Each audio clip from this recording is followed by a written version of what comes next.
क्यों नहीं लेते हम? क्यों ऐसा है? उसका कारण है उसके संस्कार।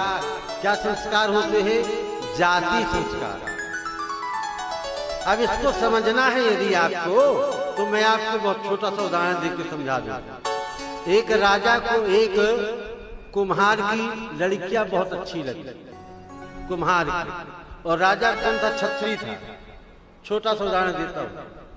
अब कुम्हार की लड़कियां उसको पसंद आई। अब राजा ही है, राजा ने खबर भेजा, कहा जाओ हम तुम्हारी लड़कियां को पसंद करते, जाके बता देना और हम विवाह करना चाहते हैं।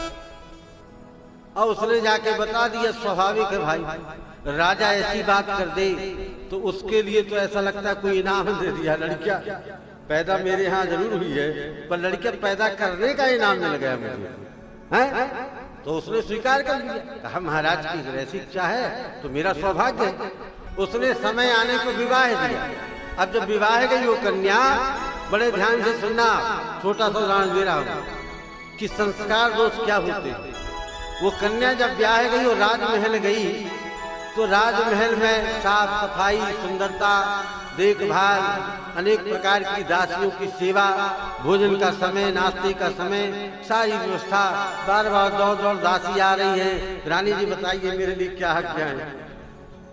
अब चौका बर्तन रोज करे वाली, रोज लकड़ियां काटे जाए वाली, माटी घसान करके मिट्टी के बर्तन बनाने वाली, समझो ना उसके संस्कार क्या थे।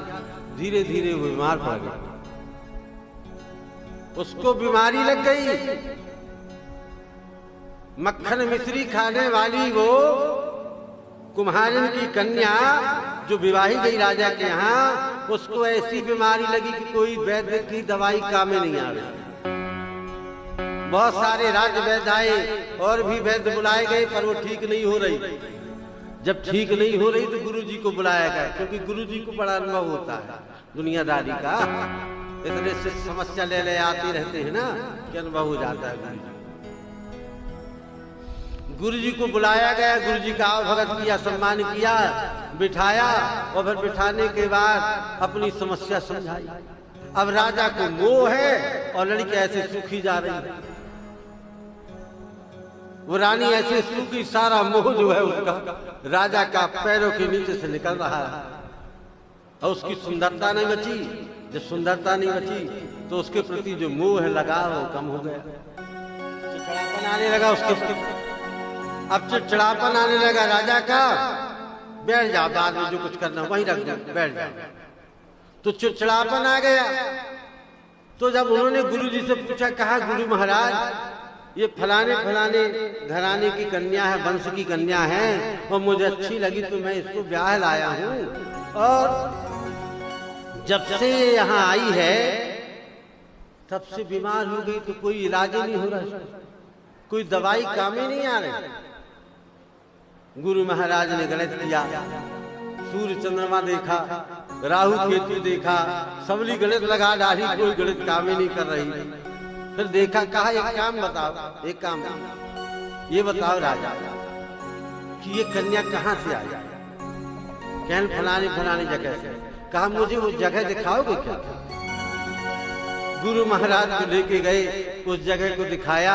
उसके घर के चारों तरफ पूरा माटी सनी हुई, ईंटा पत्थरा धरे हैं, और वो घड़े रखे हैं, और बदबू आ रही है उस घर में, तमाम तरह की व्यवस्था। बस गुरु महाराज ने कहा उपाय मिल गया मुझे, अब तुम्हारी रानी ठीक हो जाएगी।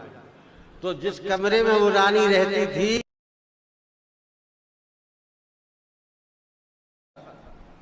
गुरु महाराज ने कहा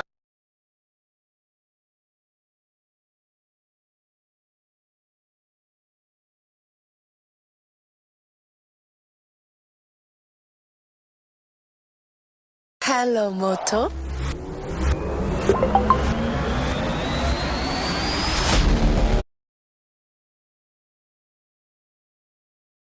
रद्द लगवा, पूरे गांव का कूड़ा इकट्ठा करवाया, और पूरे गांव का कूड़ा ला करके जौन जौन वो दुर्गंध उसके यहाँ आती थी तमाम, वो सारी दुर्गंध की व्यवस्था यहाँ की गई।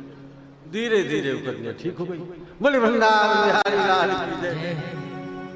देखो तो संसर्ग जात दोष गुणा भवंती।